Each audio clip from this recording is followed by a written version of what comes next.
Hi everyone, we're going to try something a little different in our newsletter this time. I'm going to shoot a quick video and talk a little bit about what I wanted to talk to you guys about for this coming up. We're getting into the open. So the topic that I want to talk about is that progress comes in a lot of different forms, especially for those that have been doing CrossFit for a long time. We're usually used to thinking of PRs as I lifted more weights, I went faster through the Metcon, I PR'd on that workout. But it comes in different forms. So what I want to talk about is sometimes, as we've been doing this longer, we start perfecting our movement patterns and we just do the movements better, and this can impact either the times or maybe even the weight that we lifted before. So I just want to talk about and remind you guys of the 3 keys of being a successful CrossFitter. The first one is the mechanics. A lot of you have already kind of mastered the mechanics. I see you do air squats in classes in the warm-ups and they look amazing. Or the cleans with a bar, they look great. And the next part is what I want to focus on the most, and that's the consistency in movements.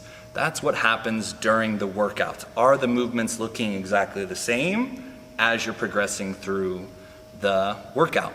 I have an example of this is why this might affect your previous PR or previous score. And I have one example. The workout would be called Cindy.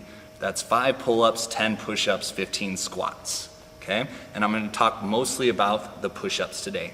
So say your first time you get through Cindy, you get 15 rounds. Okay? But if we were to be truly honest with ourselves, maybe my thighs were touching the ground on the push-ups, and maybe after 10 rounds, my chest just wasn't quite getting to the ground, okay? So that was your score that you had written down, 15 rounds. Say 6 months later, it comes up again. All except this time, my chest does touch the ground every time. I was way more diligent with doing the movement properly, and I made sure my chest touched the ground every time, and man, I got 14 rounds that time. I would still consider that progress and a PR. We did the movement properly, my chest touched the ground every time, but now it would go to, if I was truly honest with myself, my thighs were also kind of worming off the ground on those last couple rounds, okay? So it comes up again, Cindy, we're like, all right, this time I'm making sure that my chest touches the ground every time, and I'm gonna keep a very rigid body. I'm not gonna let my thighs touch the ground, but I'm doing perfect push-ups on this workout. You get done with it, you worked as hard as you could, every rep was done properly, but the score was 13 rounds. And you think, man, I'm not getting any better. That's completely false. If the movements looked better, you are actually stronger and you actually have progressed in the movements. All right, and that's a PR in my eyes, and in all of our coaches' eyes. We see someone working hard to make perfect push-ups. That's a PR in our eyes, and it should be in yours.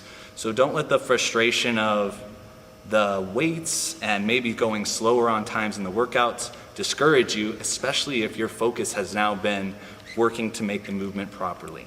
And that can be the same thing with back squats or whatever it is. Maybe my weight's a little lower, but I guarantee I went all the way down and I stood all the way up for that back squat.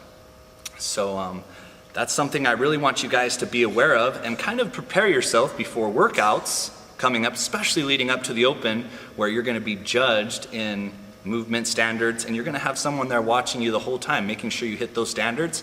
This is our training ground. So you wanna be training to make the movements as best as you can during these workouts, so when that time comes for the open, you guys are the best prepared. Other than that, you guys are amazing. Keep up the good work, and I will see you next month.